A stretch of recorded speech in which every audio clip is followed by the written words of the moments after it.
Saudi আরবে কোনো কবরের উপরে বাঁশঝাড় দেখা যায় না, বাঁশ গাছও দেখা যায় না, কিন্তু বাংলাদেশে অধিকাংশ গোরস্থানে কবরের উপরে বাঁশ গাছ উঠে, অনেকে কেটে ফেলে, অনেকে রেখে দেয়, পরবর্তীতে বাঁশ ঝাড় হয়ে যায়।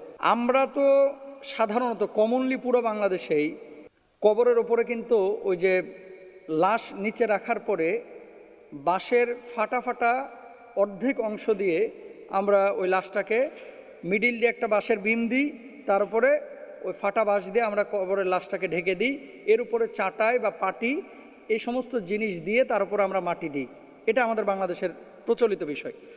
সৌদি আরবের কবর কিন্তু ভাই বাংলাদেশের মতো না। আব্দুল জলিল রংপুর কাউনিয়া থেকে এই প্রশ্নটি করেছেন।